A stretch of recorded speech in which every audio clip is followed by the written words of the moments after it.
ആൾക്കാർ ഒത്തിരി പേര് ഓഫീസിൽ പോകുന്നവരുണ്ട്, അഡ്മിഷന് പോകുന്നവരുണ്ട്.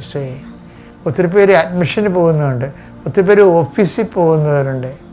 അതുപോലെ തന്നെ ഒത്തിരി പേര് ബാങ്കിൽ പോകുന്നവരുണ്ട്, ഒത്തിരി പേര് വിസ ഇൻ്റർവ്യൂവിന് പോകുന്നവരുണ്ട്, അതുപോലെ തന്നെ പാസ്പോർട്ടിന് പോകുന്നവരുണ്ട്, വസ്തുവിൻ്റെ വിൽപ്പനയ്ക്ക് പോകുന്നവരുണ്ട്, രജിസ്ട്രേഷന് പോകുന്നവരുണ്ട്, വേലി കെട്ടാൻ മതിൽ കെട്ടാൻ പോകുന്നവരുണ്ട്, വീട് വെക്കാൻ പോകുന്നവരുണ്ട്, എഞ്ചിനീയറെ കൊണ്ട് വരപ്പിക്കാൻ പോകുന്നവരുണ്ട്, നമ്പറിടാത്ത ഭവനത്തിൽ നമ്പർ ഇടിക്കാൻ പോകുന്നവരുണ്ട്. കർത്താവേ, അങ്ങയുടെ മക്കൾ എവിടെയെല്ലാം എന്തിനെല്ലാം പോകുന്നുവോ ഇന്ന് അവിടെയെല്ലാം I will come with you wherever you go എന്ന് പറഞ്ഞതിലാണ് ഞങ്ങൾക്ക് ഉറപ്പ്.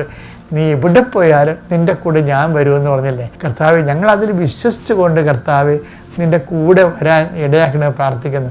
എൻ്റെ കർത്താവിൻ്റെ ഉന്നതമായ നാമത്തിൻ്റെ യാത്ര ആസ്വദിക്കട്ടെ.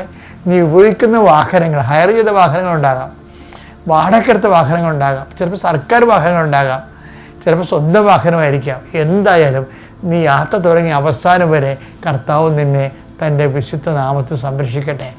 നിൻ്റെ പരിതാപകരമായ ആരോഗ്യാവസ്ഥയാകാം, പരിതാപകരമായ സാമ്പത്തിക അവസ്ഥയാകാം, നിന്നെ സന്ധിക്കാനോ നിനക്ക് വേണ്ടി വാദിക്കാനോ നിന്നെ ശുപാർശ ചെയ്യാനോ ആരുമില്ലാത്തതാണ്. ആരുമില്ലാത്തവർക്ക് ദൈവമാണ് കൂടെ നിൽക്കുന്നത്. അത് നമ്മുടെ ഓഫർ നമുക്ക് തന്നിരിക്കുന്നതാണ് കർത്താവ്.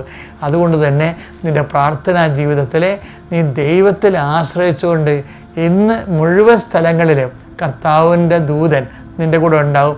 പരിശുദ്ധ അമ്മയുടെ സാന്നിധ്യം നിൻ്റെ കൂടെ ഉണ്ടാവും. നീ വേദനപ്പെടുന്ന വിഷയങ്ങളുടെ മേൽ കർത്താവിൻ്റെ തീരുമാനം ഉണ്ടാകട്ടെ. നീ ഉത്കണ്ഠപ്പെടുന്ന സാഹചര്യങ്ങളുടെ മേൽ കർത്താവിൻ്റെ തീരുമാനം ഉണ്ടാകട്ടെ. നിന്നെ ഭാരപ്പെടുന്ന വ്യക്തികളുടെ മേൽ ദൈവ തീരുമാനം ഉണ്ടാകട്ടെ. എൻ്റെ കർത്താവിൻ്റെ ഉന്നതമായ നാമത്തിൽ നിൻ്റെ മേൽഗതിക്കുള്ള എല്ലാ തീരുമാനങ്ങളിലും നിൻ്റെ കഴിവിനേക്കാളും ദൈവത്തിൻ്റെ കൃപ ഇന്ന് നിൻ്റെ കൂടെ ചേർന്ന് പ്രവർത്തിക്കട്ടെ. നിത്യം പിതാവ്